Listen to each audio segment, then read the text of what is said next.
성경 한 구절 읽도록 하겠습니다. 창세기 4장에 있는 말씀인데요. 가인과 그의 재물은 받지 아니하신지라. 가인이 몹시 분하여 안색이 변하니 그들이 들에 있을 때 가인이 그의 아우 아벨을 쳐 죽이니라. 우리가 이 성경에 보면 가인과 아벨에 대한 내용들을 잘 알고 있잖아요. 그런데 대부분 가인과 아벨에 대한 이야기 정도의 수준으로만 알고 있어요.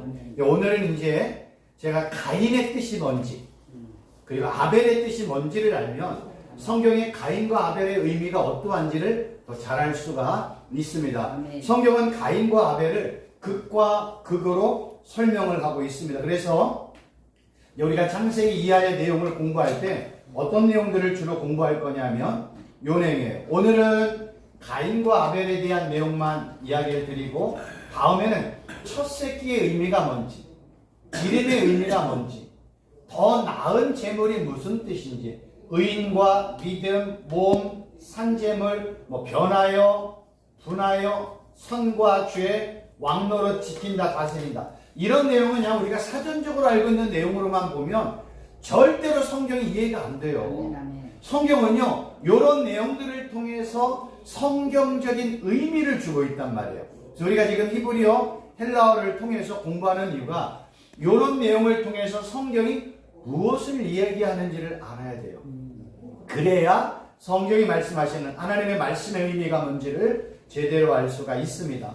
먼저 이 가인의 뜻을 설명을 드리도록 하겠습니다. 여기서 이 가인 하면 잘 보일까 모르겠어요. 카인이라는 뜻인데 가인, 작살, 창이라는 의미예요. 그러니까 가인의 이름 안에는 뭐가 있어요? 작살이나 창, 뭐가 뾰족한 게 있어서 뭐 이렇게 찌른다는 의미가 가인의 이름 안에 있습니다. 우리가 잘 알고 있는 내용처럼 가인과 그의 재물은 받지 아니하신지라 가인이 몹시 분하여 안색이 변하니 여호와께서 가인에게 이르시되 내가 분하여 하면 어찌 됨이뇨 안색이 변하면 어찌 됨이냐 내가 선을 행하면 어찌 낯을 들지 못하겠느냐 선을 행하지 아니하면 죄가 문에 엎드려 있느니라. 죄가 너를 원하나 너는 죄를 다스린다. 여기서 이 선과 죄, 우리가 말할 때 선은 뭐예요? 그 성경적인 말하는 선의 의미가 뭐예요? 요걸 알아야 돼요. 그래야 성경이 말하는 죄가 뭔지를 알 수가 있어요. 단순히 우리가 죄하면 도둑질, 살인, 간음, 강도, 이렇게 해코지하는 거, 폭력 이런 거를 죄라고 얘기하는데 그런 죄의 한 열매들에 불과해요. 성경이 말하는 죄는 다른 강조를 하고 있어요. 한 가지만 말씀을 드린다면 성경은요 죄가 뭔지 아세요? 예수님을 믿지 않는 게 죄야. 성경에 나와 있다니까요. 아멘. 하나님의 말씀을 불순종하는 게 죄야. 아멘. 하나님을 떠나는 게 죄야. 하나님의 은혜를 구하지 않는 게 죄예요. 아멘. 하나님을 바라봐야 되는데 우상을 바라. 그것도 죄예요. 아멘. 그러니까 성경은 죄의 정의를 이런 식으로 정의를 하고 있다는 거예요. 선도 마찬가지. 이건 나중에 이제 설명을 드릴게요. 여기서 이제 죄를 다스린다. 이것도 나중에 설명을 드리고 오늘은 가인과 아벨의 의미가 뭔지만 집중하여 설명을 드리도록 하겠습니다. 아까 말씀드린 이 가인은 작살, 창의 의미가 있는데 히브리어는요 늘 말씀을 드리지만 뿔이라는 게 있어요. 어원. 어원이라는 건 뭐냐면 히브리어는요 자음만 똑같으면 그냥 다 똑같다고 된다. 동적 언어예요. 그러니까 사촌이라고 보면 돼요. 그래서 그 자음만 똑같은 단어를 찾는 거예요. 그러니까 제가 찾아와서 그 내용을 보면 카인이 의미가 뭔지를 알고 요 단어의 뿌리가 성경에 봤더니 카인의 뿌리가 카나예요. 근데 그 단어를 봤더니 세우다, 건립하다, 획득하다, 얻다. 그럼 요 내용 전체를 다 보고 가인의 의미가 뭔지를 추적을 해나가는 거예요. 성경에 보면 가인은요 아담의 장남이었습니다. 그리고 직업은 농사하는 사람이었고 가인이 땅의 소산물을 가지고 하나님 앞에 제물을 드렸는데 하나님은 가인의 제물을 받지 아니하셨고 그리고 동생 아벨의 제사만 받았습니다. 그래서 아까 이제 제가 말씀을 드린 거 요 첫 새끼, 기름 이런 것들을 공부를 해야 지금 말씀드렸던 요 내용이 뭔지를 알 수 있고요. 성경 전체의 의미가 뭔지를 이런 단어를 통해서 우리가 추적하여 알 수가 있습니다. 그래서 아벨의 제물만 받고 가인의 제물을 받지 않아서 가인이 분하여 안색이 변했을 때 아까 하나님이 가인에게 이러한 내용의 말씀을 했던 겁니다. 우리가 잘 알고 있는 것처럼 그 이후에 가인은 아벨을 죽였고 가인은 성경에서 언급되는 첫 살인자가 되었습니다. 문제는 이렇게 가인이 동생 아벨을 죽이고 난 이후에 결과들이 나타나요. 첫째는 가인이 열심히 땅을 갈아도 땅은 그 소사를 내지 않았다는 것, 효력을 주지 않았다는 게 결과예요. 두 번째는요, 자기가 살던 땅에서 추방당하여 방랑생활을 하게 되었고, 세 번째로는 이제 방랑생활을 하다 보니까 혹시 누가 동생을 죽인 저놈이랄 것 같아서 두려움 가운데 있을 때 하나님께서 가인에게 표를 주었는데 그 표로 말미암아 죽음을 면하게 되었다는데요. 요 정도는 이제 우리가 잘 알고 있는 상식적인 내용입니다. 그럼 여기서 이제 한 단계를 넘어가면 창세기 4장이 가인의 이름을 이런 의미로 설명을 했다면 요한일서를 가봤더니 요한 사도가요 가인을 이런 식으로 설명을 해요. 가인같이 하지 말라. 저는 악한 자에게 속하여 그의 아우를 죽였으니 어쩐 연고로 죽였느냐. 자기 행위는 악하고 그의 아우의 행위는 의롭다. 여기서 중요한 게 뭐냐면 저는 가인은 뭐예요? 악한 자에게 속했다. 그럼 성경이 악한 자의 의미가 뭔지를 찾아봐야 된단 말이에요. 그리고 속하였다라는 의미가 뭐냐 요것도 찾아봐야 되는 거예요. 이 말씀을 좀 드리도록 하겠습니다. 요한 사도는요 가인을 그냥 악한 자 이게 정의를 내버렸어요. 그리고 악한 자에게 속하였고 악한 행위를 한 사람이라고 그냥 정의를 내렸어요. 그러니까 요한 사도가 낸 가인의 정의는 확실한 거예요. 그럼 요 내용을 알면 우리는 성경 창세기에 언급된 가인이 누구인지를 조금 더 알 수가 있습니다. 여기서 악한 자라는 단어의 뜻은 뭐냐면 나쁜 상태에 있는 병든, 그러니까 병든 것도 나쁜 거야. 나쁜, 사악한, 악한 이런 의미예요. 근데 이 악한 자라는 이 포네로스라는 단어가 어디에 쓰여있냐면요. 도덕적인 면과 영적인 면에 이 단어가 사용이 되었어요. 도덕적인 면에 사용이 될 때는 악하고 비열한 사람이라는 의미예요. 근데 똑같은 단어가 포네로스가 명사로 쓰이면 악한 사람, 악의를 가진 사람, 행악을 하는 악한 자, 뭐 이런 의미라는 거예요. 그러니까 성경에서 이러한 내용들을 통해서 정리한 게 뭐냐면 성경이 이렇게 악한 자라고 정의할 때는요. 도덕적으로, 윤리적으로, 사회적으로 악한 행동을 하는 것. 이거 우리가 기본적으로 알고 있는 내용이잖아요. 성경은 한 단계 더 나가요. 구원자와 메시아이신 예수님을 부인하고 예수님의 말씀과 진리의 복음을 거부할 때 그들을 뭐라고 해요? 그들이 악한 자라고 얘기한다니까. 또 하나는 천국 복음을 증거하는 하나님의 사람들을 방해하는 사람을 성경은 악한 자라고 얘기해요. 천국 복음을 방해하는 자가 누구예요? 성경에 봤더니 누구예요? 악한 사탄. 이 악한 자를요 마태복음에서는 악한 자, 마가복음에서는 사탄, 누가복음에서는 마귀. 똑같은 내용을 악한 자, 사탄, 마귀라고 이야기를 하는 거예요. 그러니까 천국 복음을 방해하는 자는 누구예요? 악한 사단, 마귀지요. 그리고 그의 졸개들이죠. 또한 그의 추종자들이죠. 예수님 당시에 그의 추종자들은 누구였어요? 바리새인들, 서기관들, 율법학자들, 장로들이었단 말이에요. 그럼 구약시대의 악한 자는 누구예요? 하나님을 거부하는 자. 하나님의 명령을 듣고도 거부하는 자. 하나님이 말씀하시면 내가 하나님을 향해 얼굴을 바라봐야 되는데 이 얼굴을 돌린단 말이에요. 그러면 하나님은 나의 뭐를 봐요? 뒤통수를 보는 거야. 그리고 나는 누구를 바라봐요? 그러니까 하나님을 향해 돌려야 될 얼굴을 다른 데로 돌렸을 때는 100% 우상에게 돌린단 말이에요. 그래서 성경은 하나님의 얼굴을 바라보지 않고 등을 돌려 다른 방향을 보는 사람을 우상숭배자라고 이야기를 하는 거예요. 그래서 악한 거예요.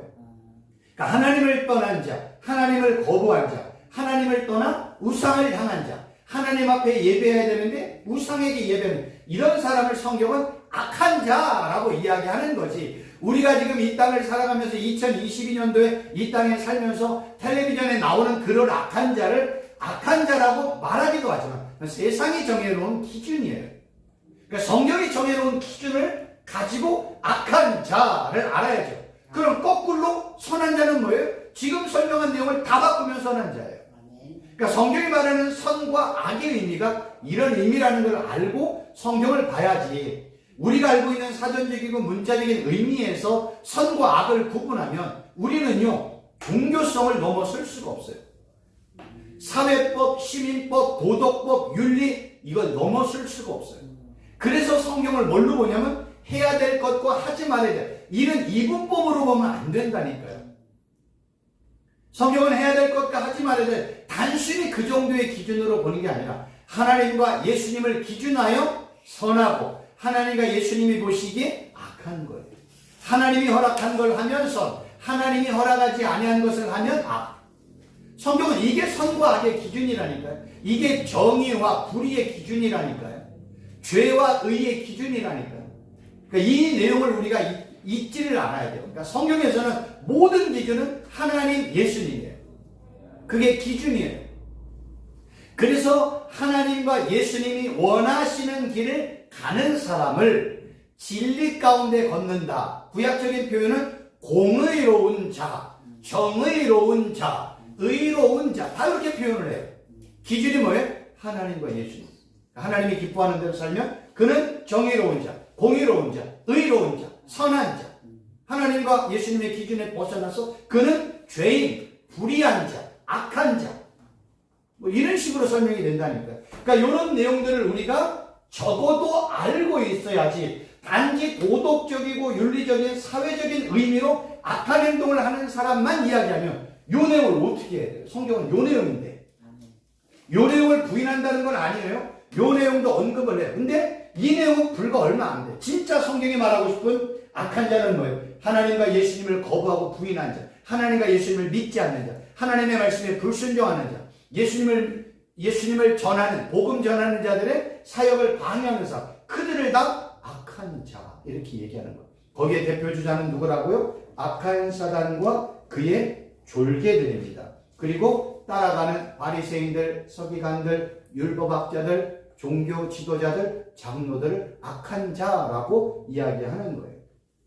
그러면 아까 이제 요한 사도가 가인은 악한 자에게 속했다라고 얘기하죠. 속했다라는 단어가 뭐냐? 그냥 우리는 그냥 단순히 속했다 이 정도의 의미만 보면 안 돼요. 속했다라는 단어는 뭐냐면 무엇 무엇에 존재하다요. 근데 왜 이 단어가 중요하냐면 미완료 능동태. 미완료라는 건 뭐예요? 완료가 안 돼서 끝나지 않은 거야. 그러니까 지속적인 거야.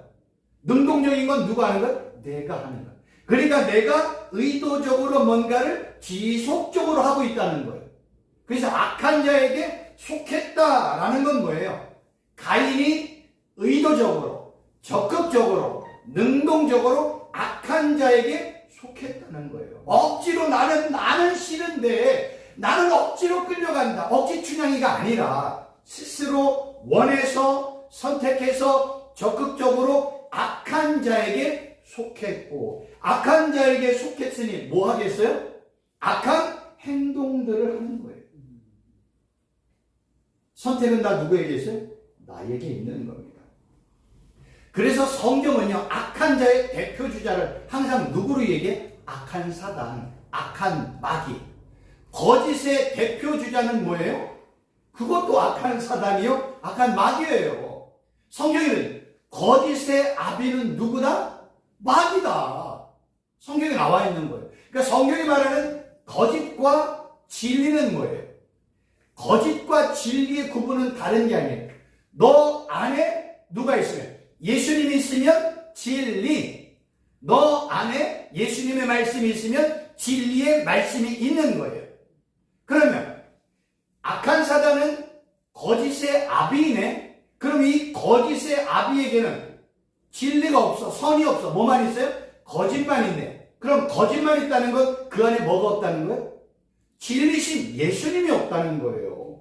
진리의 말씀이 없는 거예요. 그러니 악한 사단은 말만 하면 뭐예요? 진리가 없는 말, 예수님과 관계없는 말만 선포하는 거예요. 그게 뭐예요? 거짓말쟁이. 그게 거짓말이에요. 구약도 똑같아요. 구약에 이런 그 거짓말 할 때 우리가 예를 들어서 우리 김미경 목사님 저에게 이렇게 커피를 맛있게 주셔서 제가 이렇게 한 모금을 마셨습니다. 그런데 제가 우리 김미경 목사님하고 평소에 인격적인 관계가 형성이 됐잖아요. 그러니 커피가 맛이 없어도 너무 맛있다. 제가 먹어본 커피 중에 제일 맛있었다. 뭐 스타벅스 뭐 이런 거보다 100배 1000배 맛있다고 거짓말을 했다고 하면 이게 거짓말이에요? 진리예요? 진리. 이거를 세상에서는 거짓말이라고 얘기한단 말이에요. 성경은 이걸 거짓말이라고 얘기하는 게 아니에요. 네. 그래서 거짓이라는 의미가 구약시대에는 뭐냐면 도둑질과 거짓말은 같아요. 구약에서 제가 예전에 10계명에서도 잠시 언급을 드렸는데 하나님은요, 하나님의 종들에게 뭘 말씀하시냐면 말씀을 주세요. 아니면 꿈과 계시와 환상과 비전을 줘요. 그래서 하나님으로부터 받은 내용을 전하는 사람이 선지자들이에요. 그런데 하나님의 진짜 선지자들은 하나님의 말씀을 받아가지고 하나님이 주신 말씀만 전하는 거예요. 그런데 이 거짓 선지자들은 누구예요? 자기 돈을 위해서 사는 사람이에요. 그러니까 하나님이 나에게 지난밤에 기도 열심히 했는데 아무 말씀도 안 줬어. 그런데 지금 내가 만나서 전해야 될 백성들이 원하는 게 뭔지를 알아. 그래서 하나님이 주지도 않았던 말씀을 내가 거짓말로 말을 전하는 거를 거짓말, 또 하나님이 주지도 않은 거를 마치 준 것처럼 포장해서 말하는 걸 도둑질 이란다니까요. 이해하시겠어요? 아멘. 제가 이거 10계명 때 엄청나게 열심히 말씀을 드렸던 거예요. 그러니까 성경이 말하는 이 도둑질은 하나님이 주지도 않은 거를 마치 하나님으로부터 받은 것처럼 하는 거를 도둑질, 도둑놈. 네. 하나님이 주지도 않은 말씀을 내가 원하는, 사람들이 원하는 말로 전하는 거를 거짓말, 거짓 증인, 거짓말쟁이. 이것의 아버지가 누구라고요? 악한 사단이죠. 왜요? 그 안에 뭐가 없어요? 하나님의 말씀도 없고 진리도 없고 예수님도 없잖아요. 그러니까 거짓의 대표는 누구야? 마귀. 그럼 이 거짓에 추종되는 모든 사람들은 뭐예요? 그 안에 뭐가 없어요? 예수님이 없는 거야. 진리가 없는 거예요. 하나님의 말씀이 없다니까요. 마치 하나님의 말씀이 있냐? 거짓말로 전하는 거. 그거를 거짓 증인, 거짓 선생, 거짓 교사, 거짓 선지자. 똑같은 이야기예요. 그러니까 우리가 잘못하면 사역을 하는 우리 목사님들, 사역자들의 문제가 그거예요. 내가 기도하고 은혜 받고 이렇게 말씀을 전해야 되는데 내가 그냥 억지로 마치 없는 데도 있는 것처럼 말하면 안 된다니까요. 구약에는 특별히 예레미야, 에스겔 시대에서는요, 하나님이 이스라엘 백성들에게 70년 동안 바벨론에 포로로 끌려갈 것이라고 하나님의 종들, 선지자들이 막 선포를 했단 말이에요. 그런데 70년에 우리가 뭐 일본에 포로로 끌려, 중국에게 포로, 북한에게 포로로 끌려가. 우리가 70년을 북한에 포로로 끌려간다고 하면 지금 이 땅에서 좋아할 사람이 있어요, 없어요? 없어요. 만약에 최 교수가 막 강단에서 여러분들 우리가 회개하지 않고 하나님의 말씀 듣지 않았기 때문에 여러분들 북한에 우리가 70년 동안 속박받을 거예요? 이렇게 얘기하면 저 미친놈이라고 얘기하잖아요. 할렐루야. 구약시대도 마찬가지예요.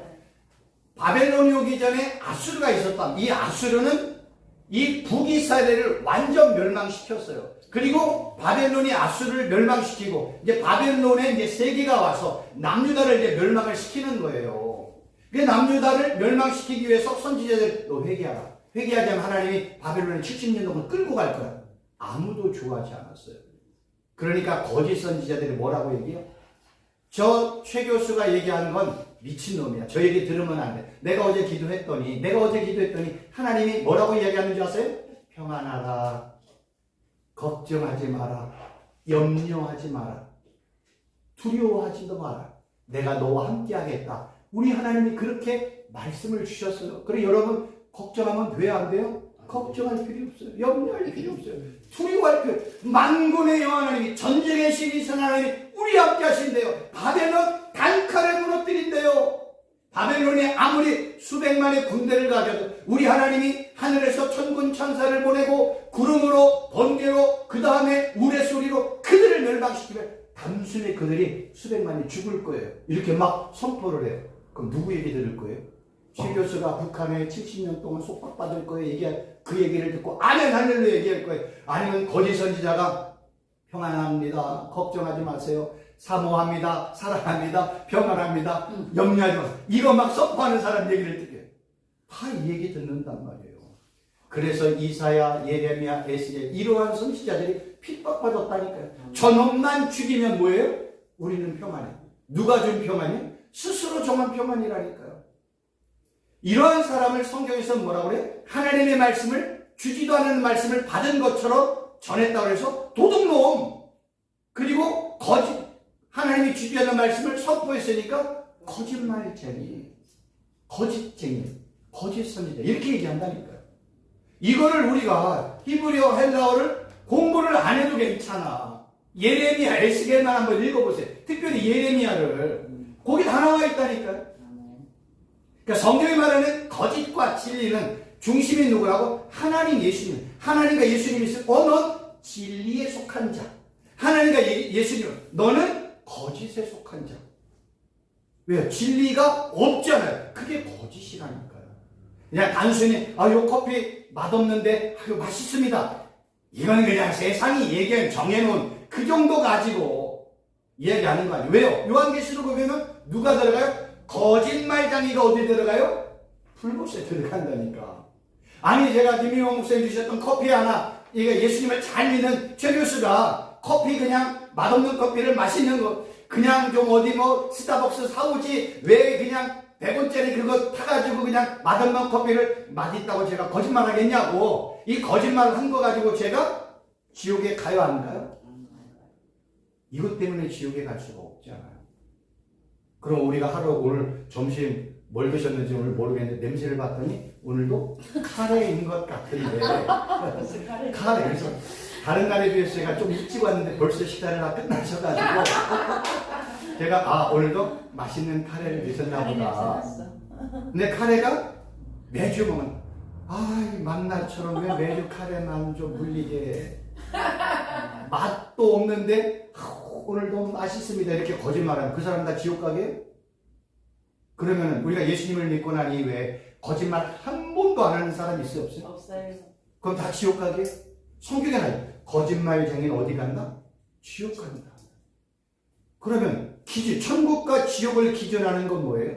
딱 하나예요. 예수님을 믿으면 천국, 예수님을 믿지 않으면 지옥. 이게 절대 진리야. 이 절대 진리가 모든 말씀에 다 적용이 되어야 돼요. 그럼 거짓말에도 적용이 되어야 되잖아. 거짓은 뭐라고? 예수님이 없는 게 거짓이에요. 예수님이 없이 세상 말하는 게 거짓말장이에요. 그래서 우리가 제가 가끔씩 말씀을 드리지만 우리 목사님들 사역자들이 정말로 중요할 게 뭐냐면 우리는 예수님의 종이잖아요. 예수님의 종이라는 건 뭐예요? 예수님에게 속한 종이란 말이에요.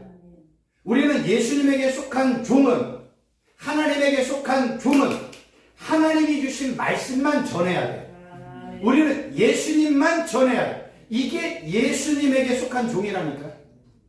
그래서 사역자들이 조심해야 될 게 이거예요. 우리는 정말 예수님만 전해야 돼요. 설교를 개떡같이 못해도 상관없어요. 예수님만 제대로, 예수님만 그 설교 시간에 100번, 200번, 300번 예수님만 이야기하고 십자가, 보혈, 피 요것만 100번, 300번, 500번만 선포하잖아요. 설교를 개떡같이 못했다고 사람들이 비난해요. 하나님은 그 종을 뭐예요? 기뻐하세요. 왜요? 설교는요 예수님을 전하는 게 설교예요.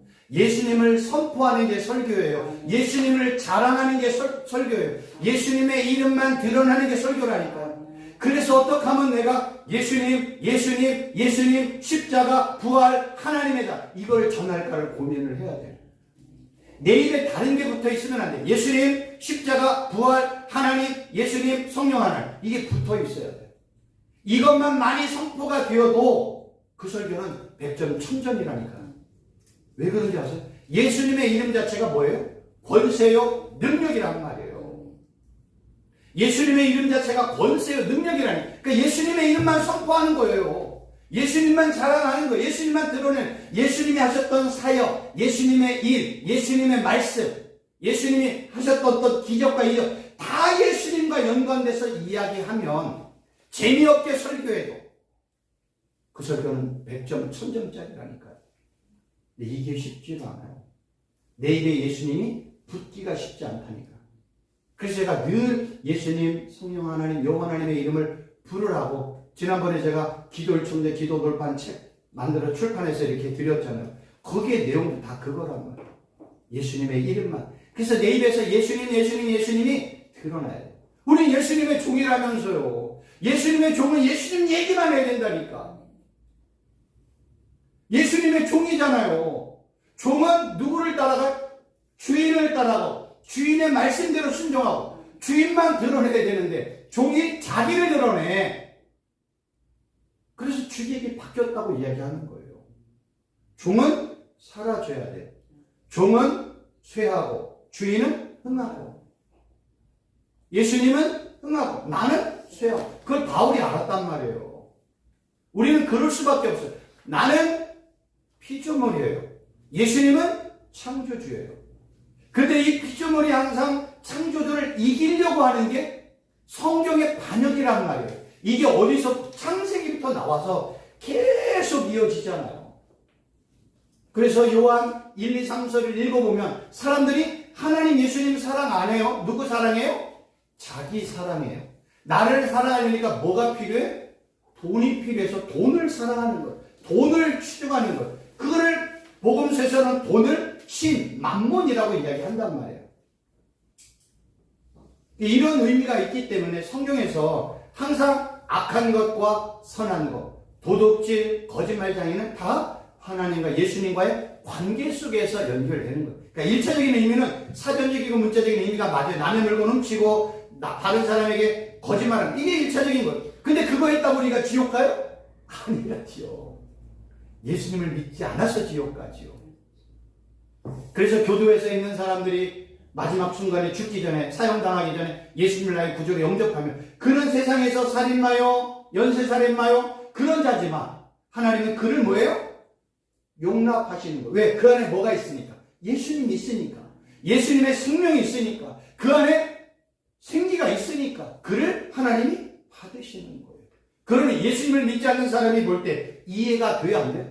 전혀 안 되죠. 저는 20명, 30명을 죽인 연쇄살인범인데 저런 놈이 지옥을 가야지. 왜 저런 놈이 마지막 사형당하기 전에 예수님을 나의 구주와 메시아의 하나님의 아들을 영접했다고 제가 천국 가면 이게 불합리하지 않냐? 세상은 이런 세상의 기준, 선악의 기준을 가지고 온 거란 말이에요. 하나님의 기준은 그게 아니에요. 하나님이 말하는 선은 예수님 믿으면 선, 그게 진리, 그게 의야. 왜요? 예수님 자체가, 하나님 자체가 의잖아요. 그 하나님이신 예수님을 믿었어. 그러니까 의로우신 예수님을 믿었어. 그러니 내가 뭐가 된 거예요? 의인이 되었잖아요. 그거를 우리가 신학적인 표현으로 칭의라고 얘기하는 거예요. 칭의는 뭐예요? 의롭다고 내가 칭해줄게. 그러니까 의로우신 예수님을 믿으니까 너 의인이야. 내가 너 의인이라고 불러줄게. 누가? 의로우신 예수님만, 하나님만이 그 선언을 할 수 있다니까요. 그러니까 이런 내용을 이해하지 못하고 성경을 읽어 나가면 우리는 그냥 세상이 정해 놓은 사회법, 시민법, 그 다음에 도덕법, 윤리법, 이런 기준을 가지고 목사님들이 얘기하면 돼야 안 돼요? 절대로 안 된다. 우리는 성경적인 언어, 성경적인 의미를 가지고 성경을 접근을 해야 됩니다. 그래서 이런 질문을 하는 거야. 나는 지금 누구에게 속해 있는가? 나는 지금 누구와 연합되어 살고 있는가? 나는 하나님과 예수님과 연합되어 살고 있는가? 아니면 세상과 세상 사람들과 따라가고 있는가? 이런 질문을 하는 거예요. 왜? 가인은 누구에게 속해 있어요? 악한 자에게 속해 있잖아. 우리는 누구에게 속해 있어요? 예수님께 속해 있잖아. 아멘. 이렇게 예수님과 속해 있다라는 의미를 설명하기 위해서 구약에서는 연합, 일치, 하나, 한몸, 부부 이런 표현을 쓴다니까요. 신약으로 넘어와서도 이걸 요한복음 15장에 포도나무와 줄기의 기준으로 설명을 하는 거예요. 내가 너 안에, 너가 내 안에. 너는 내 신부, 신부는 신랑과 연합된 자. 이런 식으로 설명을 하는 거예요. 그러니까 우리가 예수님을 믿으면 우리는 예수님과 연합된 거. 그거를 바울은 세례라는 것을 통해서 설명을 한 거라고요. 그러면 이제 가인의 의미가 뭔지를 알죠. 가인은 이름 자체로 창, 작살. 그래서 뭐요? 찌르는 거야. 이름대로. 그래서 찔러서 누구 죽였어요? 아들 아벨을 죽였어요. 근데 이제 가인은 우리가 알고 있는 것처럼 뭐 하는 사람이었어요? 최초의 농사하는 자잖아요. 요 의미가 왜 농사하는 자? 왜 하나님은 농사하는 자인 가인의 재물을 안 받아? 여기에 그 의미가 나오는 거예요. 농사하는 자의 농이라는 건 뭐냐면 땅이야. 땅, 육지, 흙, 토지. 사하는 자는 봉사하다, 섬기다, 시중들다, 노예로 삼다. 그럼 이런 내용들을 정리하면 농사하는 자는 뭐예요? 땅을 섬기고 땅의 신하, 노예가 되어서 산다는 거예요. 가인은 지금 뭐예요? 땅의 노예, 땅의 신하가 되어서 사는 거예요. 그럼 이 농사한다라는 요 단어가, 이 히브리어 단어가 어디에 쓰였냐면 하나님과 우상을 섬길 때 요 단어가 사용이 되었다는 거예요. 그러면 우리가 알고 있는 것처럼 가인은 땅을 섬기고 땅의 노예가 되고 땅을 경배하며 살았다는 것을 알 수가 있습니다. 가인은 누구의 종이 되어야 돼요? 하나님의 종이 되어야 돼요. 가인은 누구를 위해 하나님을 섬기고 하나님을 예배하고 하나님을 위해 봉사해야 될 가인이 지금 누구를 섬기는 거예요? 땅을 섬기고 땅의 노예가 되고 땅을 경배를 하는 거예요. 그래서 가인은 농사하는 자였더라 할 때 자였더라가 그냥 뭐뭐이다 뭐뭐 이런 의미인데 요거 제일 중요한 게 뭐예요? 계속법이야. 미완료라는 거예요. 그럼 계속적으로 뭐 했다는 거예요? 땅을 섬기고 땅의 노예가 되고 땅을 경배하며 계속해서 살았다는 것을 알 수가 있습니다. 그러니 땅의 노예가 되고 땅을 섬기고 땅을 경배해서 땅에서 얻은 소출을 가지고 하나님 앞에 제물로 드리면 하나님이 받아야 안 받아요? 안 받아요. 안 받죠. 우리는 이러한 내용들을 통해서 알 수가 있다는 거예요. 나는 땅의 노예인가? 나는 세상의 노예인가? 나는 하나님의 종인가? 나는 하나님을 경배하며 사는가? 땅을 경배하며 살았던 사람이 하나님 앞에 제물 들고 오면 하나님이 그 제물을 안 받지요. 당연히. 그래서 우리는 이 농사하는 자는 자를 통해서 가인은 땅을 숭배하고 경배하고 땅의 노예가 되어서 지속적으로 살았다는 것을 알 수가 있습니다. 그래서 가인의 제물을 받지 않았구나. 근데 단순히 땅을 섬겼다고 해서 가인의 제물을 안 받았다? 이러면 거기까지만 이해하면 안 돼요. 지난 시간에 제가 뭐라고 그랬어요? 아담이 범죄함으로 말미암아 땅이 어떻게 됐어요? 저주를 받았단 말이에요. 그럼 땅에서 나는 건 뭐예요? 가시덤불과 엉겅퀴네. 그러면 하나님의 축복이 있을 때는 땅의 소산으로부터 많은 채소들을 통해서 먹고 양식으로 이렇게 섭취할 수가 있었단 말이에요. 근데 하나님의 저주를 받고 난 이후에 땅은 효력을 잃고 가시덤불과 엉겅퀴가 되는 그러한 땅이 되어서 아담이 막 옛날에는 그냥 1시간만 일하면 되는데 막 3일, 5일을 일해도 소출이죠. 왜요? 대부분의 뭐예요? 가시덤불과 엉겅퀴. 그래서 제가 지난 시간에 말씀드린 가시덤불과 엉겅퀴는 하나님의 진노의 상징이다. 황폐함의 상징이 가시덤불, 엉겅퀴, 시랑, 늑대. 가시덤불과 엉겅퀴는 누구만 있어요? 시랑, 늑대 이런 들짐승만 있는 거예요. 하나님의 축복을 받은 데는 늑대, 시랑 이런 게 없어. 가시덤불, 엉겅퀴가 없어요. 항상 하나님이 주신 축복 가운데는 30배, 60배, 100배 열매가 맺어지는 거예요. 아멘. 그래서 땅의 소산을 가지고 가시덤불과 번거기가 가득 찬 그 땅에서 나온 재물을 가지고 하나님 앞에 바치면 하나님이 그 재물을 받아야 안 받아요? 안 받아요? 당연히 안 받지요. 그래서 그런 의미가 있다는 거예요. 그래서 가인의 재물을 받지 않는 의미가 하나님의 저주한 땅에서 난 수출을 가지고 하나님 앞에 드렸으니 하나님이 받을 턱이 전혀 없지요. 그러면 이제 아벨의 의미가 뭔지를 알려드릴게요. 히브리어는 헤벨이에요. 우리는 그냥 단순히 아벨이라고 얘기하는데 이 단어의 뜻이 뭔지 아세요? 숨을 내쉬다, 증발하다, 숨, 호흡, 허무, 허탄, 헛된, 무쌍, 어둠. 이게 아벨의 의미라니까. 가인은 창, 작살의 의미예요. 아벨의 의미는 뭐예요? 숨, 허우, 허탄, 무쌍, 헛된. 근데 이 아벨의 뿌리가 뭐예요? 도맨이에요. 도맨의 뜻을 보니 거름, 분토, 거름덩어리. 이게 다 아벨을 상징하는 거예요. 그 아벨의 이름을 통해서 우리는 아벨의 이름의 의미가 있는지를 이런 내용들을 다 보고 추적을 하는 거예요. 그냥 제가 억지로 끼워 맞히는 게 아니라 히브리어는 항상 뿌리가 있어요. 뿌리, 그 다음에 줄기 나간 거, 그거를 다 정리를 하면 아벨의 의미가 뭔지, 가인의 의미가 뭔지, 선의 의미가 뭔지를 안다니까. 그래서 성경에 나와 있는 그 단어를 쓰여졌던 전체 성경 구절을 찾아보면 이 단어가 어떤 의미로 쓰였는지 안다니까. 우리 목사님들에게 그거를 하라면 어려우니까. 그건 이제 제가 재미삼아, 제가 좋아하니까 그거를 하는 거예요. 아니, 우리 목사님들은 이런 내용들을 가지고 기억하고 내 것으로 만드시면 되는 거예요. 굳이 이렇게까지 하려면 아벨, 도맨이라는 단어를 찾아보면 똑같아요. 그 이런 내용들을 가지고 이제 정리를 해보면 아벨의 이름을 통해서 우리가 깨달을 수 있는 게 뭐예요? 첫 번째, 인생은 뭐와 같다는 거예요? 거름덩어리와 분토. 분토와 같기 때문에 인생이 뭐예요? 허무하구나. 여러분, 내 인생이 거름덩어리야. 그래서 구약시대에요.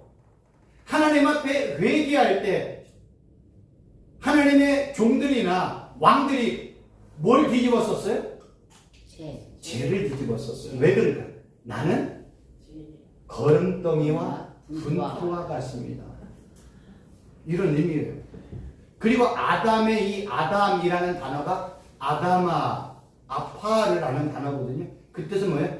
먼지, 티끌, 죄, 이런 의미란 말이에요. 그러니까 하나님 앞에서 죄를 범한 왕이나 이런 선지자들이 죄를 뒤집어 쓰는 건 뭐예요? 나는 하나님의 은혜가 없으면, 하나님이 나를 축복해 주지 아니하시면, 하나님이 나를 이끌어 주지 아니하면 나는 먼지요, 티끌이요, 죄요, 진흙덩어리에 불과한 존재입니다. 나는 거름덩이와 똑같은 존재예요. 나는 분뇨와 똑같은 존재예요. 이게 고백했다니까요. 우리가 하나님 앞에서 하나님, 나는 진짜 똥덩어리 같은 인간입니다. 이런 고백이 나와야 된다니까요. 그래서 하나님이 우리를 축복해야 복이에요. 하나님이 우리를 이끌어 가셔야 우리가 가는 거예요. 사역도요, 내가 막 길을 쓰고 발악한다고 사역이 열리는 게 아니에요. 하나님이 길을 열어줘요. 그럼 누구에게 열어줄까요? 예수님만 자랑하고, 예수님만 증거하고, 예수님만 선포하고, 예수님만 높이는 그러한 하나님의 종들, 예수의 종이 있다, 예수님의 종이 있다면 예수님이 그 사람을 안 높여줄까요? 예수님만 얘기해요. 말만 나오면 예수님입니다. 아벨을 통해서 두 번째는 뭔지 아세요? 우리가 후 숨을 내셨어요. 그러니 내쉬는 숨이 어디 있어요? 금방 사라져버려요. 또 하나는 새벽에 이슬이 이렇게 촉촉하게 내렸어요. 근데 어느 순간에 태양이 딱 떠오르면 그 있었던 이슬이 그냥 다 사라져버리는 거예요. 그래서 숨을 내쉬면 금방 사라지는 호흡처럼, 해가 뜨면 쉽게 사라지는 이슬처럼 더덥고 유한한 인생이 뭐라고요? 우리의 인생이라는 거예요. 그걸 누굴 통해서 알려주는 거예요? 아벨을 통해서 알려주는 거예요. 성경이. 그래서 아벨이 중요하다니까. 우리 아벨을 통해서 그냥 최초에 그냥 양치는 자 하나님 앞에 양과 피를 기름을 들여가지고 하나님 그 예물을 그런 얘기하는 게 아니에요. 성경은 아벨을 통해서 뭐라고 그래요? 인생은 헛되구나. 이 유한한 인생은 진짜 거름덩이와 분투와도 같구나. 요거 깨달아라. 세 번째, 하나님을 떠난 인간의 실상은 허무와 허탄이며 거름덩어리와 분투에 불과함을 깨달으라는 거예요. 누구를 통해서? 아벨을 통해서 지금 하나님이 보여주시는 거예요. 그래서 아벨을 통해서. 아벨의 이름이 뭐예요? 조금 추악하게 얘기하면 아벨이 그냥 똥이야. 말이 돼요?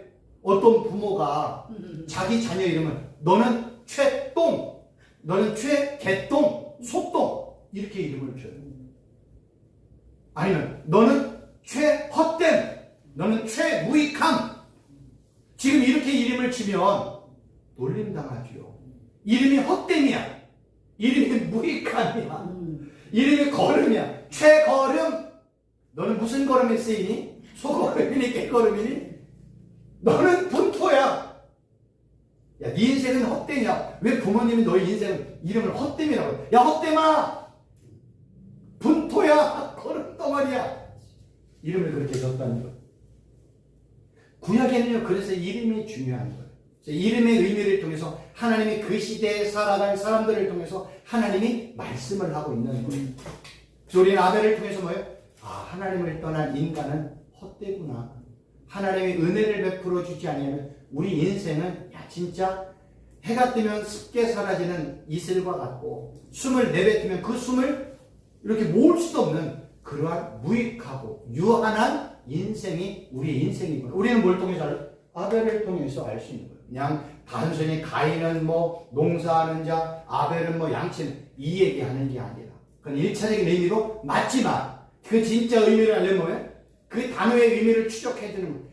가인이 농사하는 자가 다른 게 아니구나. 농사를 해서 하나님 앞에 바쳐서 하나님이 그 예물을 안 받은 게 아니라 가인은 땅을 숭배했구나. 땅을 섬겼구나. 그리고 땅은 하나님의 저주를 받은 땅인데 그 저주받은 땅에서 하나님 앞에 제물을 바치니 그 거룩하신 하나님이 그 제물을 받겠는가? 안 받는 거죠. 다음 시간에도 얘기할지 모르겠지만 아벨은 양치는 자였잖아요. 이 가인과 아벨이 살고 있었던 당시에 동물을 먹을 수 있었어요? 없었어요? 동물을 먹을 수가 없었어요. 하나님이 허락하지를 않았어. 언제 동물을 먹기 시작했어요? 노아 홍수가 끝나고 난 아라랏산 이후부터 동물의 고기를 먹을 수 있도록 하나님이 허락했다니까요. 그럼 노아 홍수 이후에 전에는 하나님의 종들, 하나님의 백성들은 뭐만 먹었어요? 채식만 먹었다는 거예요. 그럼 아벨은 먹을 수도 없는 양을 먹였잖아요. 여러분 양고기가 얼마나 맛있는지 아세요? 제가 호주에 가서 4년 유학을 하는 동안에 처음에 갔는데 청년회장이 목사님 이제 이런 거기에 이런 뭐예요? 이런 그 울창한 그 숲 같은 데 가서 목사님 우리 청년들하고 가가지고 사모님 모시고 아들 같이 가가지고 양고기 구워 먹으러 가요. 생전 양고기를 먹어본 적이 있어요. 양고기를. 근데 양고기를 잘못 구우면 냄새가 많이 나잖아요. 그래가지고 큰 이런 데다가 수출 놓고 청년회장이 양고기를 오는데 양고기 이렇게 보니까 갈비야. 근데 갈비가 하나 8개가 들었는데 15,000원인가 뿐이 안 돼요. 10,000원? 그 정도 뿐이 안 돼요. 양고기가. 그거를 숯불에다 올려놓고 거기다가 소금을 어마어마하게 많이 까는 거 쫙 소투게 거기다가 후추를 막 어마어마하게 막 앞뒤로 하는 거예요. 너무 많이 넣는 거 아니에요. 목사님 이래야 양고기가 냄새가 안 납니다. 그래서 앞뒤로 그렇게 해가지고 양고기 하나 덩어리를 딱 줬어. 먹어봤는데 너무 맛있는 거예요. 너무 맛있는 거예요. 그래가지고 제가 거기 이제 유학을 마치고 이제 제주도에서 부목사로 사역을 할 때 집은 이제 모치는 대전에 있기 때문에 제주도에서 대전까지 가려면 교회에서 아무리 이렇게 휴가비를 많이 줬거든요. 남들에게 많이 줬다고 생각을 해요. 근데 비행기가 왕복 하고 나면 땡! 세 사람이 가야 되니까. 비싸. 그러면 비행기값 왕복하고 나면 쓸 게 없는가, 그 많은 돈도. 그럼 나가야 돼, 안 나가야 돼? 나갈 수 돼. 휴가를 한 번도 간 적이 없다니까. 대신 이제 교회 사역을 안 하고 월요일부터 금요일까지 이제 쉬니까 우리는 매년 휴가 때 제주도에서 제일 유명한 호텔 뷔페를 한다.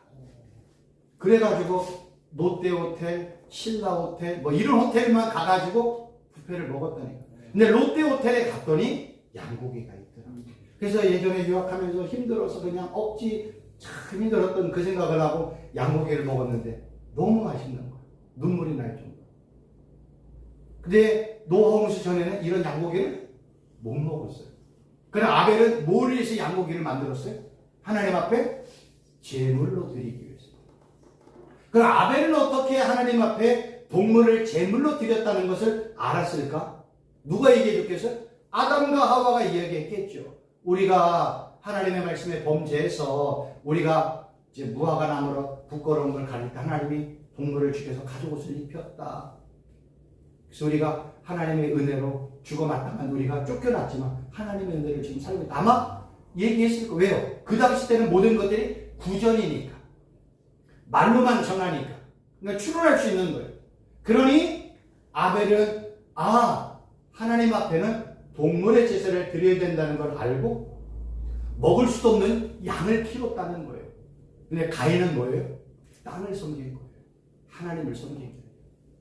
이거는 하나의 일부분에 지나지 않아요. 이제 다음 시간에 보면 이런 내용들을 하나하나 이제 제가 말씀을 드리면서 왜 재물이, 기름이, 이런 것들이 아까 처음에 제가 말씀을 드렸던 이런 단어들이 왜 중요한지를 여기 다 나와 있는 거예요. 이런 것들.